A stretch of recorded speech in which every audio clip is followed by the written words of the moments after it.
Hello, welcome to Pinocchio, Chapter 1. How it happened that Master Cherry, carpenter, found a piece of wood that wept and laughed like a child. Centuries ago there lived a king, my little readers will say immediately. No, children, you are mistaken. Once upon a time there was a piece of wood. It was not an expensive piece of wood, far from it, just a common block of a firewood. One of those thick, solid logs that are put on the fire in winter to make cold rooms cozy and warm. I do not know how this really happened, yet the fact remains that one fine day this piece of wood found itself in the shop of an old carpenter. His real name was Master Antonio, but everyone called him Master Cherry, for the tip of his nose was so round and red and shiny that it looked like a ripe cherry. As soon as he saw that piece of wood, Master Cherry was filled with joy. Rubbing his hands together happily, he mumbled, half to himself. This has come in the nick of time. I shall use it to make the leg of a table.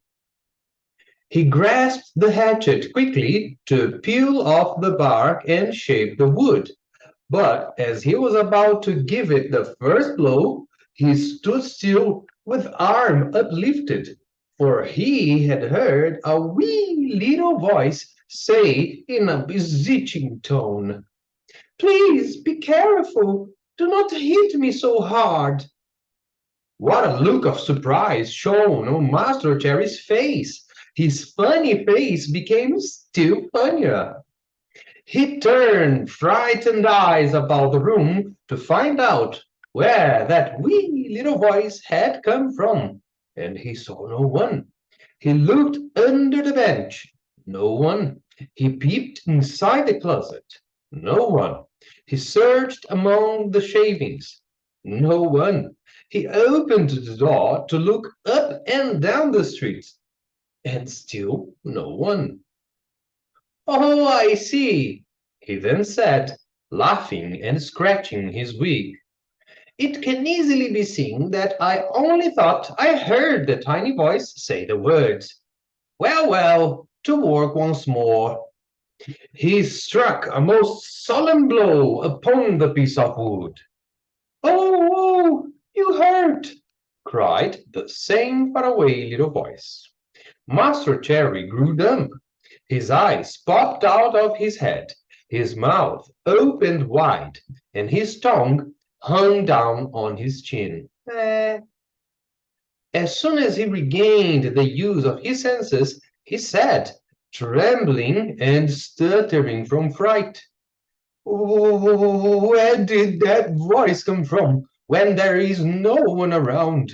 Might it be that this piece of wood has learned to weep and cry like a child?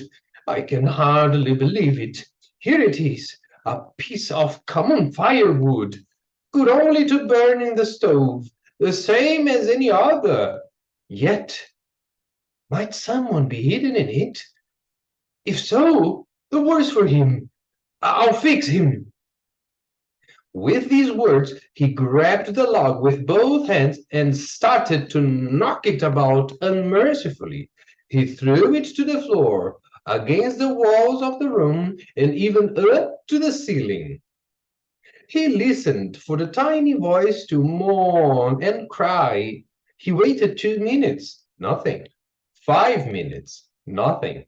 10 minutes, nothing. Oh, I see, he said, trying bravely to laugh and ruffling up his wig with his hand. It can easily be seen. I only imagined I heard the tiny voice. Well, well, to work once more. The poor fellow was scared half to death, so he tried to sing a gay song in order to gain courage.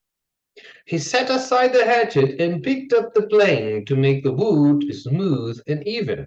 But as he drew it to and fro, He heard the same tiny voice. This time it giggled as it spoke. Stop it! Oh, stop it! You tickle my stomach. This time poor Master Cherry fell as if shot. When he opened his eyes, he found himself sitting on the floor. Ugh. His face had changed. Fright had turned even the tip of his nose from red to deepest purple.